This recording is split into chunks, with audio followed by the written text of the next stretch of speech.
good morning and hello Dynamo Conference. It's great to have you with us on this Tuesday morning. I hope you've enjoyed your first session. Welcome to our session on virtual production, a world of new creative capabilities. My name's Alex Cook. I'm going to host this morning's session on virtual production, and I'm absolutely delighted to be joined by the fantastic Nicole Stewart-Rushworth from Digital Catapult and Alan Rankin as well from Target 3D. So hopefully my slides are moving on there. Again, I can't see the hop-in screen at the moment, but Alan or Nicole, just jump in if the slides don't look right. So I just wanted to start by giving a little bit of background as to who we are and why we're talking to you this morning about virtual production. So my name's Alex Cook. Hopefully I've met some of you over the past few years in my role at Proto in Gateshead.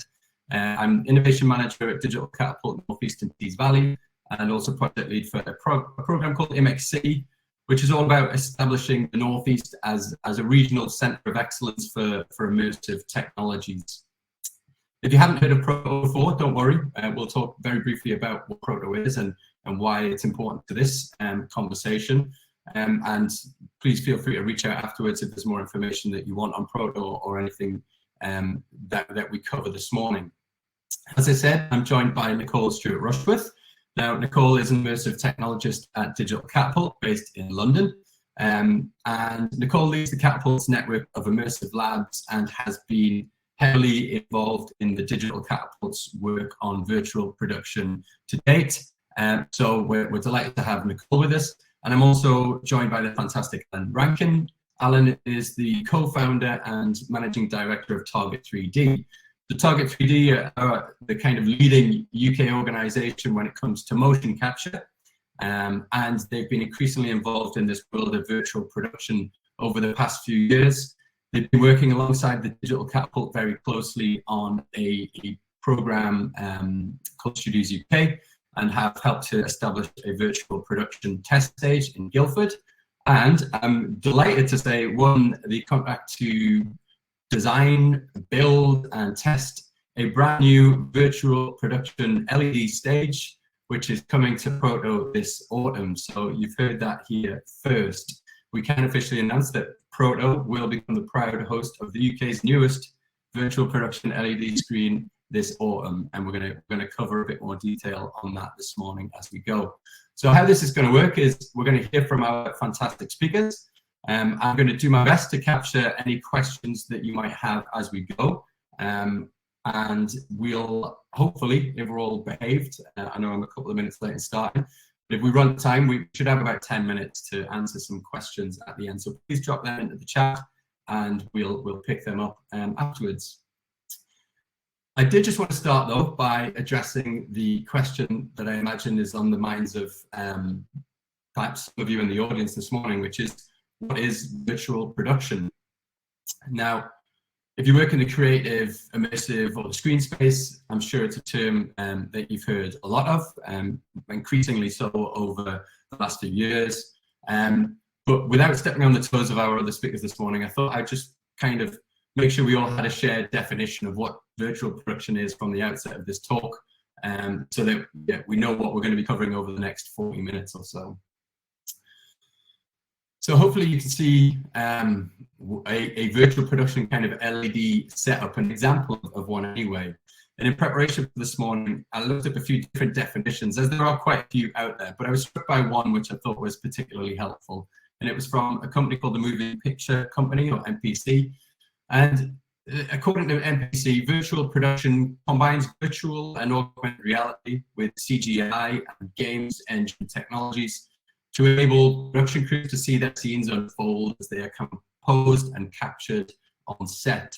So essentially, what we're talking about when it comes to virtual production is the ability for studios to film on a stage, to view virtual graphics together in real time with whatever's being kind of filmed on set with actors and props and what else and whatever else you might find on a film set, and changing locations is as simple as swapping out the backgrounds. Directors and actors can see the final film assets and instantly make changes, which, as you can imagine, comes with many benefits, which we'll explore this morning. just to briefly take a quick step back, for those of you who don't know about Proto, as I said, we're an emerging technology centre based in Gateshead. It's been open since 2018, and thinking about this morning's talk, actually we've been supporting creative companies to access virtual production technologies for well, since the doors opened in 2018. So just to give you a couple of examples of the kind of things that we do and the capabilities we currently have. We have a photogrammetry system which allows us to create 3D characters at the click of a button. So you see here a guy standing in our kind of capture rig, which has 121 cameras. And this next slide, you'll see the output of that 3D system, hopefully. So the real human in the center of the screen. On the left is a cleaned up mesh, which essentially stitches together those 121 photographs. And using a process called photogrammetry, aligns the photos and creates this 3D kind of asset, this photorealistic asset that you see on the right-hand side that can be used in games, film, TV, immersive experiences, you name it. So just for good measure, this is me and my virtual scan. I think this was from about November 2018. I definitely had I have a few more grey hairs since this scan, and I've definitely got rid of this outfit as well. Many an awkward moment showing people around Proto and showing them this scan whilst I was actually kind of wearing the same outfit again 6 months on. So a few things have changed since then, but just to show you my virtual scan. We've also been working alongside Target 3D to deliver motion capture in Proto. We've done some really exciting projects in Proto already, kind of proof of concepts for games and TV dramas. We've created a series of TV adverts in there. We've captured the motion of an aerialist recently, which was particularly exciting.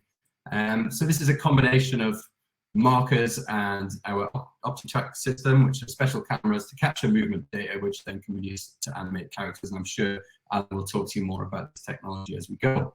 But I just want to kind of give a few examples of what Proto already does and how we've been helping people kind of from a virtual production point of view to date.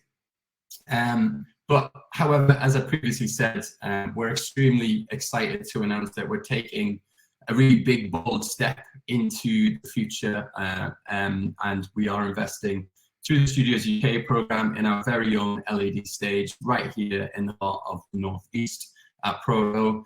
The CGIs that you can see there showcase the kind of stage that will be constructed over the summer and be ready for testing this autumn. So I, for one, I'm really excited about the additional capabilities that we're going to have at Proto, but also the potential that this has for the local economy. Not only is this going to provide access to this kind of technology for creative companies, you know, there's potential for other companies from other sectors to come in and use this as a space to R&D. This has obviously huge benefits and potential from an inward investment point of view. And I really think this could be the catalyst for great things in the Northeast. And that's all I'm going to say at this point. So I will, at this stage, pass over to Nicole, who slides should follow mine, just like that. So as I said, Nicole's going to give you an overview of the kind of Studios UK project and what's led us to this investment in Proto, and then we're going to head over to Alan. If you have any questions for any of the speakers, please pop them in the chat and I'll pick them up as we go. But without further ado, I'll hand over to Nicole. Cool, thanks Alex. Welcome everyone. I hope you're all having a lovely morning. As Alex said, I'm Nicole Stewart-Rushworth, a method technologist here at Digital Catapult. And I'm going to give a very brief overview of kind of the history of Digital Catapult's involvement in various facilities and why we are looking into virtual production and the Studios UK project. Can I grab my next slide, please?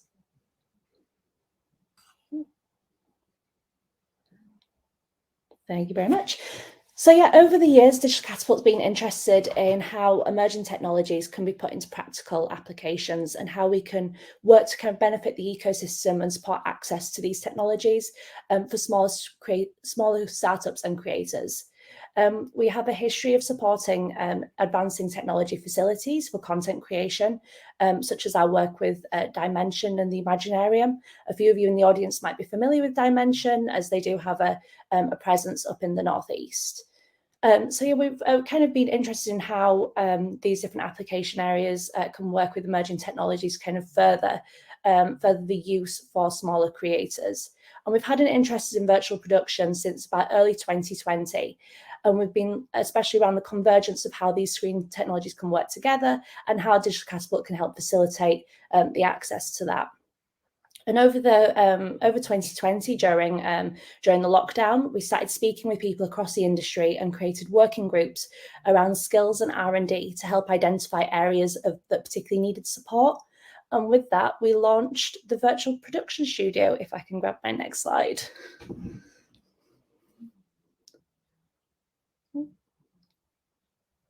There we go.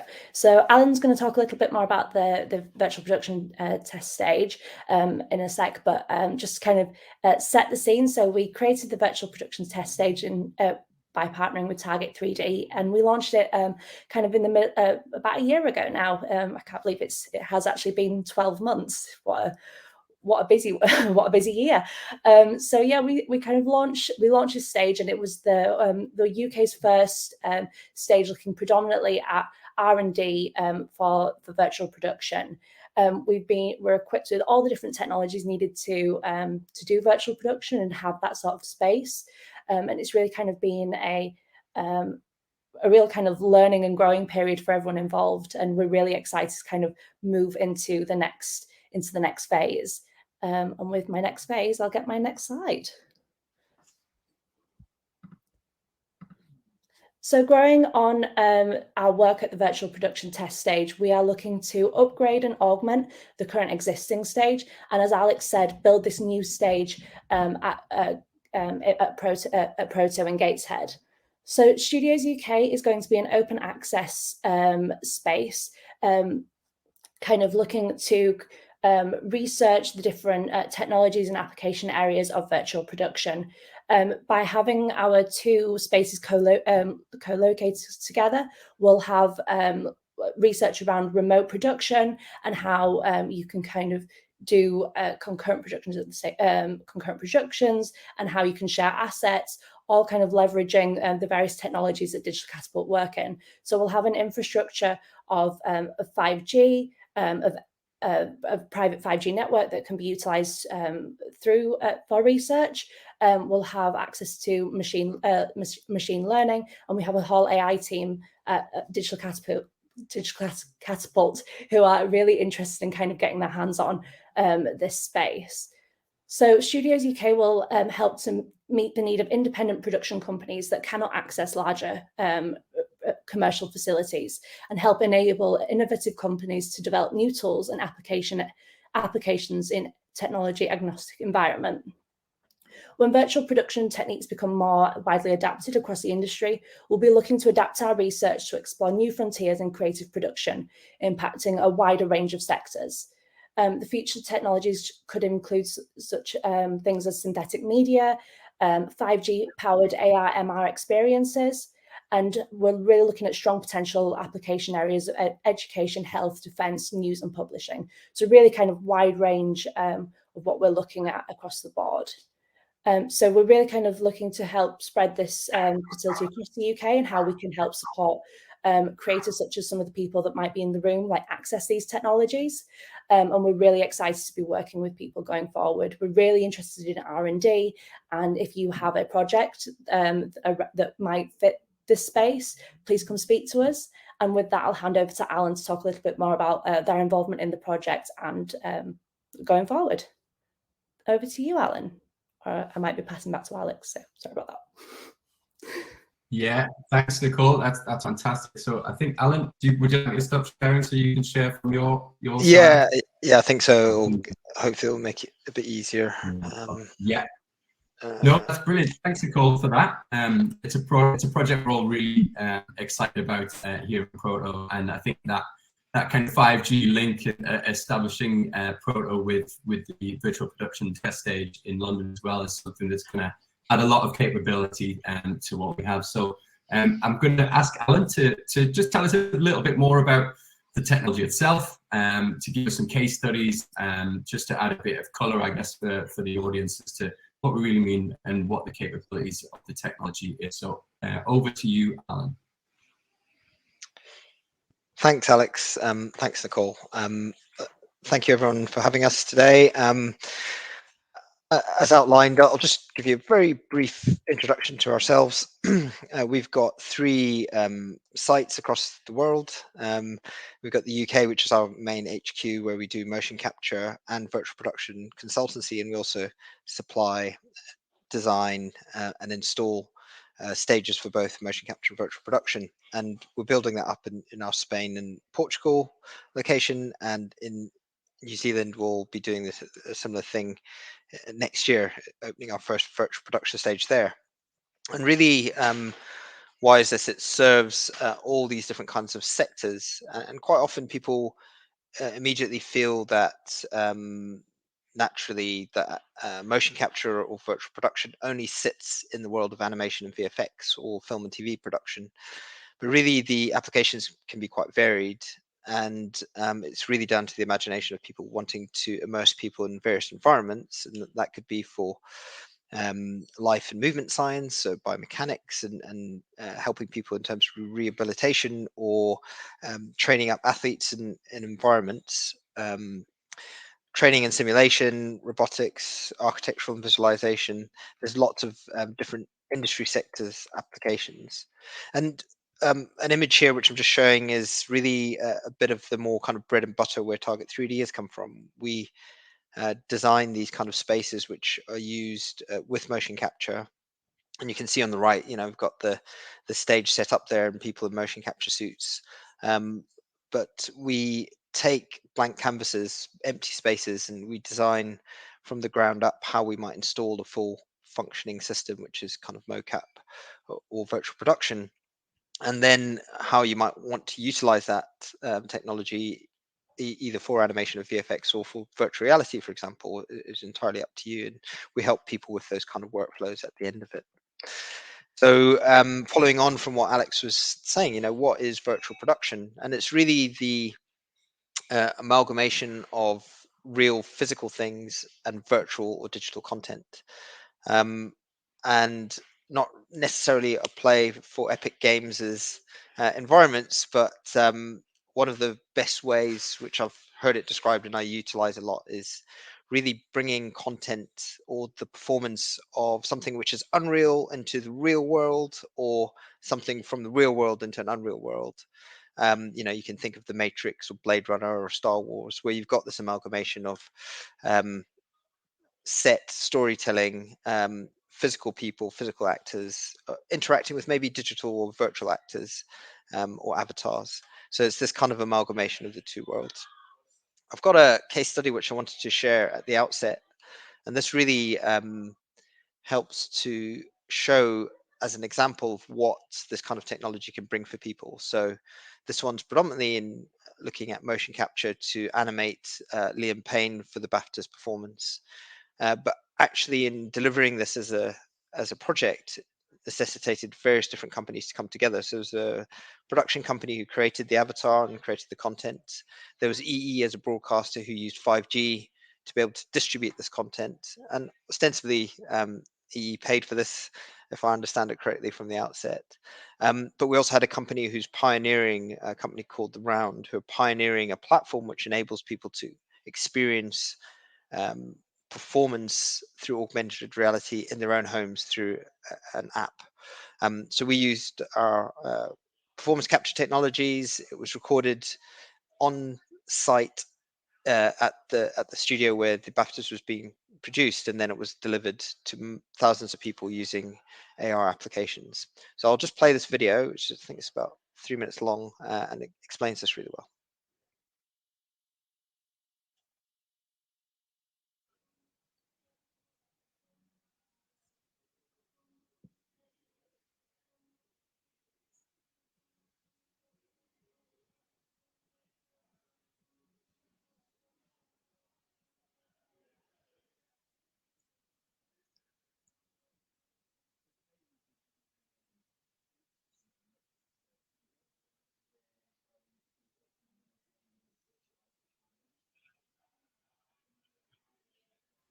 I think we're having difficulty hearing the sound. Alan, I don't know if there's an audio feed that should be accompanying the video.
So that's a good example of amalgamating digital technologies to provide a performance which can be consumed in real time on broadcast.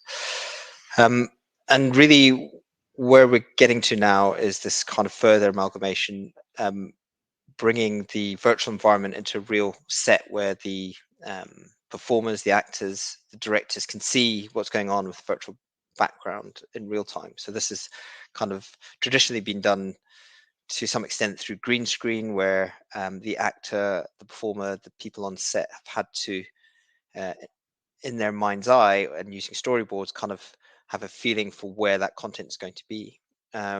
Where now, through kind of live studio broadcast setups, automated cameras moving around, and now with LED backdrops, you can then have an actual image of what the environment's like almost in real time for enabling people to create with a lot more reference in real time. So why are we doing all of this? It's because this kind of technology, to quote the Story Futures report on it, is becoming ubiquitous. It's a methodology for the achievement of high quality film and TV and media productions. And it's a game-changing development. VP combines virtual and augmented reality with computer-generated imagery. All this is made possible by real-time game engine technology. And that technology, the likes of Unity, 3D, and Unreal, had always had some potential for the capability of this, but with the advent of lockdown and some productions making almost necessary for the film and TV production industry who wanted to keep working all through lockdown, how else could they try and apply this technology to enable previs or tech viz for productions. This kind of workflow I'm showing just gives you a snapshot of some of the technology just to make the stage work. You know, at the bottom here, you've got the tracking cameras, which are tracking the camera, and any actors you've got in scene being tracked full time. But then you have a host of rendering machines which not only control the video wall in terms of processing the image on the video wall correctly and at the right kind of frame rates, which needs to be gen locked with the film camera, but you also have render nodes which are generating that content in real time, enabling the directors to kind of move assets in a virtual reality, in a Unreal scene or a virtual scene in real time, just to make sure that you get that kind of composition correctly. And then there's a whole another element to do with lighting, to make sure that the lighting not only matches the LED output, but also matches the environment where the performer is standing or the actors are standing in relation to the content. So you have the LED walls which need processors to run and make sure that everything is calibrated and uniform in terms of the lighting. And then you have tracking cameras which not only track the film camera which you're operating there, but also tracking any other objects. You might have props which you then supersede with digital content, so Unreal content, or you might be tracking entire performers who are driving virtual avatars, and they can be on set or they could be remote. So one of the things which Nicole mentioned was this aspiration which we have next year when the stages are all set up to do real-time production from 2 different locations. So have the same virtual environment, but have actors in different locations and have avatars driving content from different locations simultaneously. You need a lot of kind of computing rendering to make sure that all the content runs without jitter or judder. And you also then have this element of motion control to do with robotic arms and robotic camera control, which enables you to match in real time the virtual camera in your Unreal environment with the real camera you have on set. And as long as those worlds are matched up in terms of alignment, in terms of accuracy, you can conceivably move a camera in engine, which will then move the physical camera on set and vice versa. So it gives you this ability to be continually technically visualizing how your shots are going to be run, but also do it in a way that is relatable because you have all the content on set.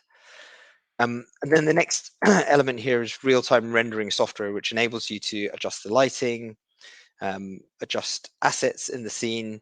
And this gives you the potential to shoot many sunsets all in a row, for example, one after the other in the same location, which is a limitation with the real world environments where you might only get one opportunity to capture that shot because it may not be raining that day, or you've got a large crew on site, on location, and you really only have one opportunity to capture that hero shot of your protagonist in front of a sunset. So virtual environments give you this potential to really repeatedly shoot the same environment with tweaks on set with your camera person, with your director, with your DOP, with your lighting expert.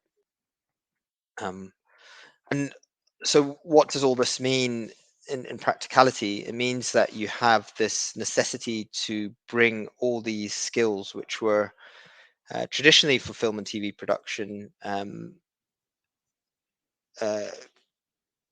skills which are quite predefined. And now a lot of these elements are coming all into a virtual production studio. And whereas before some of the experts would then apply their skill sets afterwards in a post-production element, a lot of the technical people are having to rethink about the fact that they can bring a lot of their expertise into the pre-visualization side of things when it's creating content.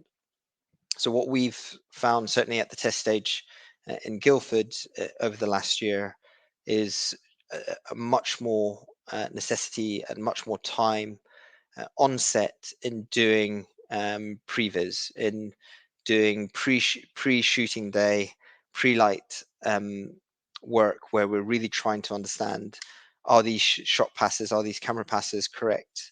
Is this the right way in which we want to visualize this particular sequence in the storyboard? And it gives the directors, the creative directors, and the film director the opportunity to really stress test their concepts of how particular narratives are going to occur, by bringing in to set on pre-light days the ability to really try out with all their different ideas that the shots and the camera passes. And so we have this necessity to then have a lot more technical engineers on set who are able to integrate in real time with each other, because sometimes you find we did a production with a production company called Final Pixel. They were doing a production which had a creature which was somewhat like a werewolf, so a hairy creature.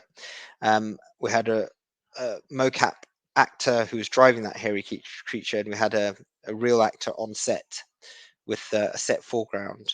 And not far into the initial parts of stress testing the shooting, we realized that there was something really heavy in the virtual environment in the scene, which was making our renderers really struggle to render the content without any jitter. And ostensibly, it worked out that the person who created this werewolf creature had done such a good job of all the hair that it was so realistic that it slowed everything down because it required so much computing power. But that meant overcoming that as a problem, which was identified, was fairly straightforward. The creature creator was able to fairly quickly, within sort of 20 minutes, dialed down the complexity of that werewolf's hair, which meant we could keep shooting that day. Everything didn't have to grind to a halt. It meant that we were able to adapt pretty quickly, almost in real time, and still keep everything going, and still test some other shot elements whilst we were waiting for the creature producer to do their bit. And so part of the whole aspect, the whole aspiration with all of this, in response to not only industry demand, but also in response to our experience in the last year, is there's a lack of skills in general. People are in so much demand by the big studios, the likes of Netflix and Amazon, and Disney. All the big production companies are snapping up all the talent. And there's a real demand out there for skills, for people to gain these skills and experience of being on set with virtual production technologies, with LED backdrops.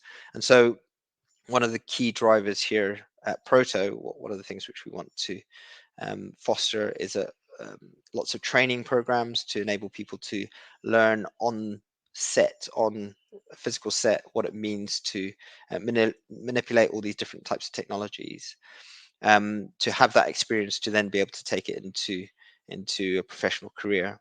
But that also applies to people needing to reskill, to reapply their industry experience to then be adapted into a virtual production setup. So Proto's a brilliant facility. It's already, as Alex pointed out, it's already got motion capture, it's already got photogrammetry, it's already got people using that space to create digital content, and the virtual production stage will only add to that. It complements those technologies, and those technologies complement the LED stage setup. So it's a really exciting time for people to want to get involved, and we really encourage you to get in touch, get involved, come and work with us, come and do some projects with us, really work out what it means for virtual production for you. If you're a corporate wanting to do corporate messaging, that can apply.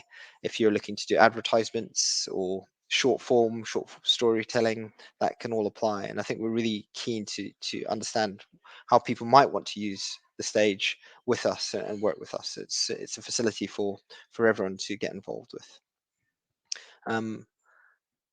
That's it from me. So thanks for listening. Sorry about the video. I'll share a link around in a second. Fantastic. Thanks, Alan. Yeah, I think just seeing some of those case studies, seeing some of that brought to life through the images that you shared with us is I'm already very excited about it, but hopefully, our kind of colleagues in the audience are equally as excited about the potential for these technologies. We've still got 5 minutes, so if there are any questions, people can post them in the chat. We haven't had any questions to date, so I guess I'll start with a couple of questions, if that's all right. I think one of the things that we talked about there, Alan, is the importance of skills and the opportunity we have at Proto in the Northeast to really kind of focus in around how we develop the right kind of skills for what is clearly a growing kind of area. What are the types of skills that you think we'll be able to kind of bring to local people? What are the opportunities, and what kind of careers? Is it all just developers, or what are the other opportunities there, would you say? So, I mean, the careers span across the whole kind of film and TV industry in many ways, from people actually doing producing, or people wrangling game engines, to lighting experts, gaffers, and people wishing to develop directorial skills. I can speak to what we've done so far. I mean, we've worked with IMEX and supported in delivery of a virtual production training course recently, which focused on motion capture and also focused on LED technologies and a product called Vanishing Point, which is kind of like an entry-level understanding of what virtual production is. So understanding real world environments and virtual world environments and marrying those two together. But the skill sets, the requirement varies from people being able to work and manipulate game engine technologies, so scripting and programming as well, to people needing to understand physically how LED works, how it needs to be calibrated, how you would manipulate it in terms of understanding synchronization, refresh rates, signal control, to people doing motion capture and understanding motion capture, to people understanding lenses, lens encoding, and what that means in terms of relating to the content to virtual environments. So it's really across the board. I would encourage people to also, if you want more information, to look into Screen Skills and Story Futures, which are government organizations or government funded organizations, or I'm always gets mixed up with Innovate UK and some of the other ones, but they all have this combined aspiration to really enable people to understand about what the skills shortages are. So we'll be doing a bunch of training programs, I think. Absolutely. No, it's great to hear, and like I said, genuinely, I think this stage is going to provide a huge opportunity for us to kind of upskill local people to find opportunities in what is a growing space. There was a question for you, Nicole, from Rachel Burtis from Invest North East England. You mentioned the AI team, the Digital Catapult. What's the potential for that AI team and any projects linked to the test stage at Proto? Rachel's asked if you could talk a little bit more about that. I don't know if there's anything that you can say on that. So I think it's a bit on a case-by-case basis at the moment. So I think we're defining how the rest of the teams are going to be involved. There's certainly like capacity from, I think, Digital Catapult side and interest. So I think if it's the right project, that's probably, it's a bit of a how long is a piece of string sort of answer. But yeah, certainly there is space for some of the AI teams to get involved, and there's we've got a kind of, I think, a growing focus on creative industries for the AI team, and a real kind of area of interest for them. So this is really kind of an opportunity for them to start working more up with companies in the Northeast and kind of engaging more with the region and with Proto and the facility. Fantastic. Thanks, Nicole. We are running short on time, which is a shame. I think I wanted to briefly kind of touch on sustainability, although I don't think we're going to have time.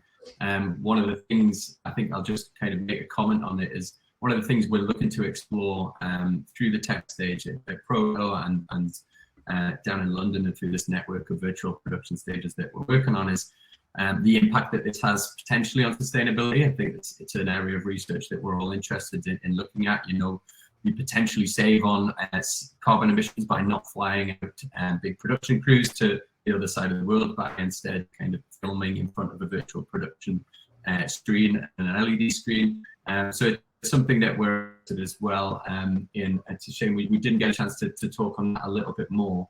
I'm going to very briefly end by just Rachel Burse, our colleague who put a comment in the chat there from Invest North East England, had asked me just to kind of a bit of a kind of call to action around investment. I mentioned, I think, the potential that this has around attracting companies to the Northeast. I think it's, if there's anything that you can do to support our kind of shared ambition to really kind of grow and expand the Northeast, whether that's introducing companies to the region through Invest North East England, or supporting media campaigns or guest blogs, then I'm sure, Rachel, there's something that we can pull together on that front for you, and we will do that.